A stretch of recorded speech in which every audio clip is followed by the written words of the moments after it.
Ka qaste në Big Brother që nuk janë më thjesht pjesë e një konflikti mes dy banorësh. Ka qaste që e kalojnë kufirin e lojës dhe shndërrohen në alarm shoqëror. Momenti kur Limi ju drejtua Albës me fjalë ekstremisht fyese dhe poshtëruese, ishte pikërisht një nga ato qaste. Në atë sekond, shtëpia u mbush me një lloj tensioni tjetër. Jo atë të zakonshmin, që lind nga nominimet apo strategjitë, por një tension të rëndë, të pakëndshëm, që të bën të ndjesh siklet edhe si shikues. Sepse kur gjuha degradohet në fyrje të rënda, dialogu vdes dhe mbetet vetëm agresioni. Fjalët që përdori Limi nuk ishin thjesht shpërthim nervash. Ato ishin zhveshje e respektit. Ishin etiketime që synojnë të ulin, të poshtërojnë dhe të çnjerëzojnë tjetrin. Dhe kur një njeri kalon në këtë nivel gjuhe, nuk po lufton më për të pasur të drejtë, po lufton për të dominuar. Situata mes Limit dhe Albës kishte qenë e tensionuar prej kohësh. Keqkuptime, replika të forta, ndërhyrje të ndërsjella. Por gjithmonë ka një vijë që, kur kalohet, ndryshon gjithçka. Dhe ajo vijë u kalua pikërisht në momentin kur fjalët humbën çdo filtr njerëzor. Alba, përballë këtij shpërthimi verbal, nuk u përball vetëm me një bashkëbanor të zemëruar. U përball me një sulm verbal që godet identitetin, jo argumentin.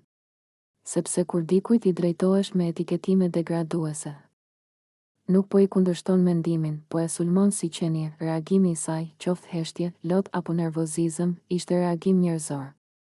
Sepse askush nuk është I përgatitur të dëgjoj fjalë që e zhveshin nga dinjiteti, sidomos në një ambient ku nuk ke ku të largohesh.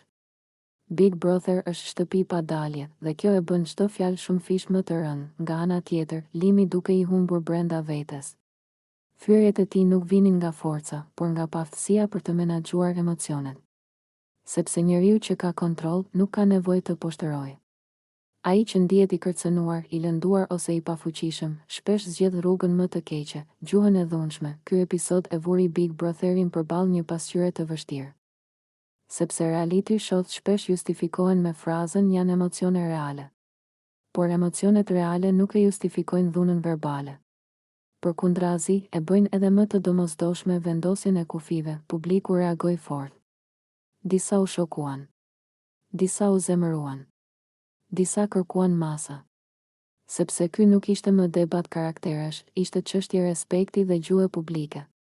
Dhe kur fjalë të tilla transmetohen në primetime, ndikimi shkon përtej shtëpisë. Ky moment ngriti pyetje të rëndësishme, ku mbaron loja dhe ku fillon përgjegjësia, apo normalizojmë gjuhë që në jetën reale do të ishte e papranueshme? Çfarë mesazhi u dërgohet të rinjve që e ndjekin këtë format? Alba, në këtë histori, u bë simbol I asaj që ndodh kur dikush sulmohet verbalisht, ndihesh I vogël, I pavlerësuar, I ekspozuar. Ndërsa Limi u bë shembull se si mungesa e vetkontrollit mund të shkatërrojë imazhin e një njeriu brenda pak sekondash. Pas këtij episodi, asgjë nuk ishte më njësoj. Shtëpia u fto. Marrëdhëniet u polarizuan.